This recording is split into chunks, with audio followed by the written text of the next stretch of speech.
Nombreux sont les mythes sumériens qui retracent des épopées légendaires ou des récits stupéfiants.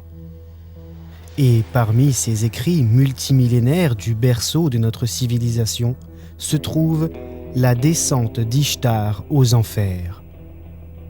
Ce texte, retrouvé sur des tablettes d'argile datées de l'âge du bronze et redécouvert par les archéologues du XIXe siècle, nous invite à suivre l'une des plus fascinantes divinités mésopotamiennes dans un voyage sans retour aux frontières de l'ombre et de la lumière. Ishtar, la puissante déesse de l'amour, de la guerre et de la fertilité, décide de descendre aux enfers, le royaume de sa sœur, Ereshkigal, maîtresse du monde souterrain. Ce récit, à la fois sombre et captivant, nous dévoile une quête périlleuse où chaque seuil franchi demande à Ishtar d'abandonner un fragment de sa puissance et de sa grandeur. À mesure qu'elle s'enfonce dans le royaume des morts, elle se dépouille de ses attributs divins, se retrouvant vulnérable et démunie face à sa propre mortalité. Symbolique et profonde, cette histoire reflète la dualité de la vie et de la mort, de la lumière et des ténèbres. Elle nous plonge dans les mystères de l'au-delà, tels que les concevait la civilisation mésopotamienne, ouvrant une porte vers des questionnements universels sur la condition humaine, le pouvoir de transformation et la rédemption. En écoutant ce livre audio, laissez-vous emporter par la poésie antique de ce mythe éternel, une descente initiatique qui a marqué des générations et continue d'inspirer les âmes en quête de vérité et d'absolu. Que ce voyage à travers les mots vous permette de ressentir la puissance de ce mythe intemporel et d'apprécier la profondeur des récits sumériens, ces joyaux oubliés du temps qui résonnent encore aujourd'hui. Ishtar, la fille de Sin, dirigea un jour ses pensées vers la terre sans retour.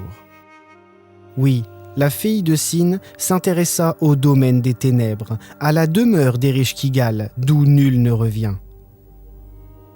Elle prit le chemin sans retour et conduisit ses pas vers la maison de ceux qui, privés de lumière à tout jamais, ne subsistent que d'humus et de poussière.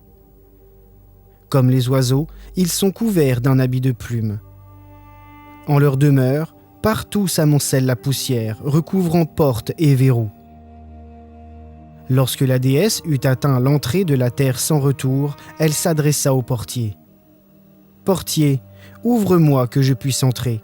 Si tu n'ouvres pas, j'enfoncerai la porte, je briserai les serrures, j'ébranlerai le châssis, je culbuterai les vantaux. Je redonnerai vie aux morts, les morts dévoreront les vivants, et les morts seront en plus grand nombre que les vivants. » Le portier, effrayé, lui dit alors : « Cesse, déesse, n'enfonce pas la porte, je vais aller donner ton nom à la reine Ereshkigal. » Le portier courut donc avertir la souveraine du royaume d'en bas, qui, entendant la nouvelle, devint aussi blême qu'un tamari coupé, tandis que ses lèvres prenaient la couleur de l'ébène. « Pour quelle raison, dit-elle, son cœur la conduit-il jusqu'à moi ? Veut-elle qu'en guise de nourriture, je mange de l'humus ? Et qu'à la place du vin, je boive une eau souillée ? Veut-elle que je pleure sur les maris privés de leur épouse ou sur les femmes que les maris ont quittées ? Veut-elle que je pleure l'enfant élevé au sein avant son temps ? Va, dit-elle au portier, ouvre-lui et fais-lui subir les rites antiques.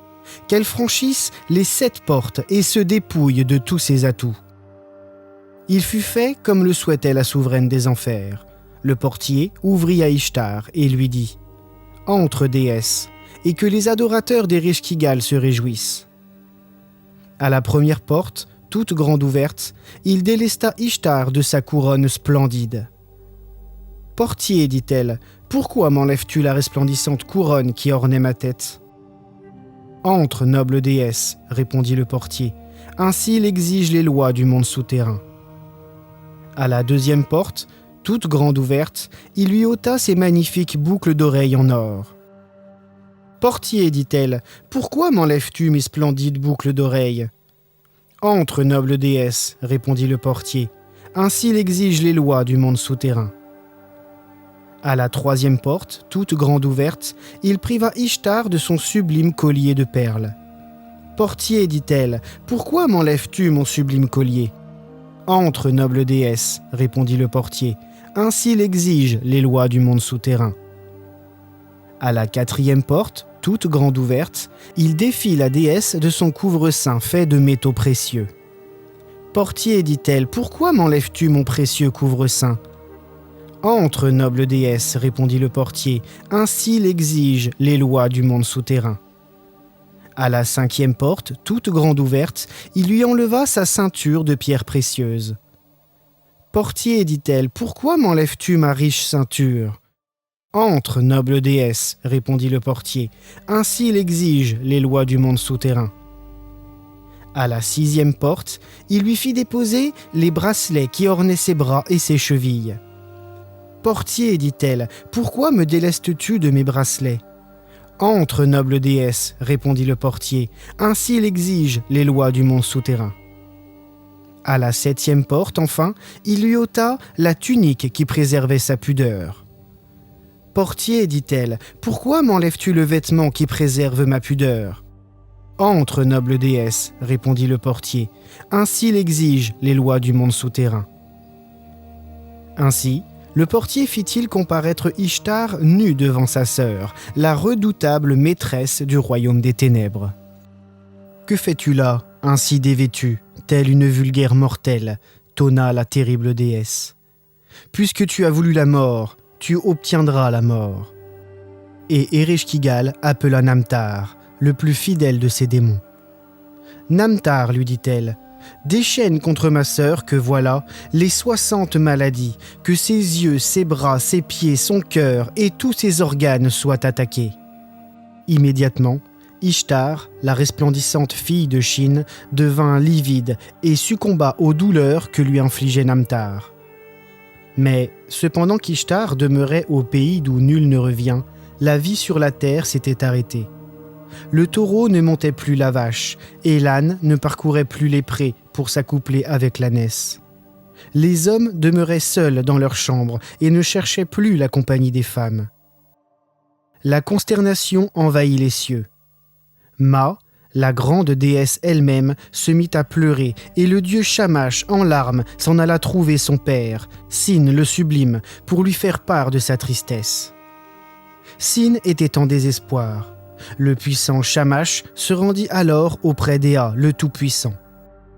Notre sœur, Ishtar la sublime, est descendue aux enfers, et depuis le moment où elle est entrée dans le pays d'où nul ne revient, le taureau ne monte plus la vache, et l'âne ne parcourt plus les prés pour s'accoupler avec l'ânesse. Les hommes demeurent seuls dans leur chambre et ne s'unissent plus aux filles joyeuses. Ea, dans sa grande sagesse, conçut alors un plan. Il créa un homme d'une grande beauté, Hatshepsut-Namir, l'efféminé, puis il lui dit « Va, Hatshepsut-Namir, rends-toi aux portes du pays d'où nul ne revient, présente-toi au portier afin que les 7 portes s'ouvrent en grand devant toi. Quand la sombre Ereshkigal te verra, son esprit en concevra de la joie et son cœur trouvera la paix. Tu prétexteras la soif pour lui demander une outre d'eau. Trouve alors Ishtar, la divine, asperge-la de cette eau, et elle reviendra à la vie. » Hatshepsut-Namir fit comme le grand Ea lui avait commandé, et la sombre déesse Ereshkigal fut d'abord fascinée par la beauté du jeune homme. « Ô déesse, fit-il alors, la soif me tient. Peux-tu me faire porter une outre d'eau afin que je me désaltère ?» Entendant ces paroles, Ereshkigal entra dans une grande colère. Elle se frappa la cuisse, se mordit le doigt et dit « Quoi ? Tu veux boire ? Tu désires de moi ce que nul ne doit désirer. Voici donc quel sera ton sort. Tu n'auras désormais pour nourriture que le pain récolté dans les ornières de la cité. Et tu n'auras pour soulager ta soif que l'eau des égouts de la ville. Tu te tiendras dans l'ombre des murs et tu n'auras pour siège que la rude pierre d'un seuil de maison. Que l'ivrogne et l'assoiffé te giflent. » Mais, alors qu'elle maudissait la créature du divin Ea, la maîtresse des enfers entendit le remords frapper aux portes de son cœur. La merveilleuse Ishtar, sa propre sœur, gisait là, sans vie. Dans un élan de compassion, elle fit venir Namtar, son intendant, et lui ordonna « Va, Namtar, frappe aux portes du palais des jugements, franchisant le seuil de pierres précieuses. Fais sortir les Anunnaki. Qu'ils s'assoient sur leur trône d'or, qu'ils versent sur la déesse Ishtar les eaux de la vie et qu'on la conduise hors de ma présence. » Il fut fait comme l'avait ordonné la déesse.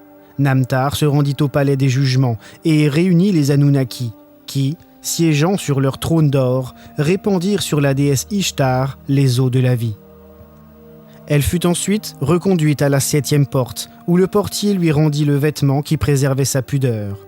À la 6e, il lui redonna les bracelets qui ornaient ses chevilles et ses bras. À la 5e, il lui remit sa ceinture de pierres précieuses. À la 4e, il la revêtit du couvre-seing. À la 3e, il lui restitua le sublime collier de perles qui soulignait sa beauté. À la 2e, Ishtar recouvra ses magnifiques boucles d'oreilles en or.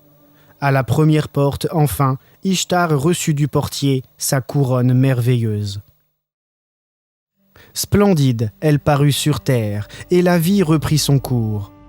Le taureau monta à nouveau la vache, l'âne courut après l'ânesse, et l'homme ne demeura pas seul dans sa chambre.